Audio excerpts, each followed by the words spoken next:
Israeli inventors developed a coronavirus mask that lets you eat without taking the mask off, like this gentleman is. Here's how it works. You squeeze that lever.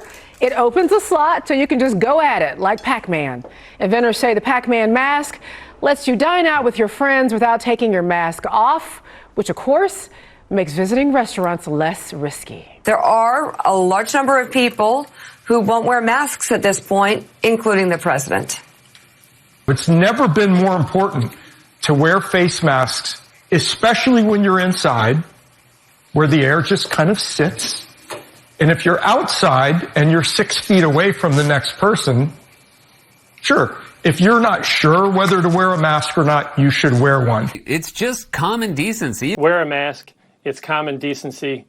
Pray and think about those that passed in our former wars and for Memorial Day, but also those that passed in the last 3 months. 100,000 souls have been lost in this country.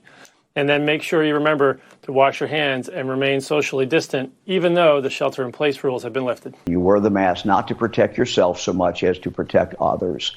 And this is one time when we truly are all in this together. If someone is wearing a mask, they're not doing it to represent what political party they're in or what candidates they support. They might be doing it because they've got a 5-year-old child who's been going through cancer treatments.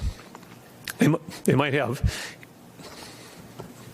vulnerable adults in their life who are currently have COVID and are fighting. When you look at the images of these large crowds at beaches on Saturday, at outdoor restaurants, water parks, not keeping social distance. We really want to be clear all the time that social distancing is absolutely critical. And if you can't social distance and you're outside, you must wear a mask. The president has politicized the mask debate.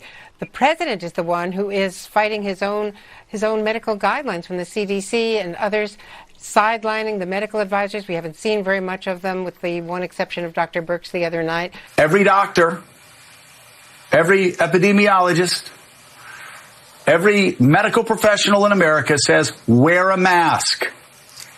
If not to protect yourself, to protect others. He sends a message to voters in Michigan and across the country. I don't give a damn about you. Right now, people should not be walking. There's no reason to be walking around with a mask. When you're in the middle of an outbreak, wearing a mask might make people feel a little bit better, and it might even block a droplet, but it's not providing the perfect protection that people think that it is.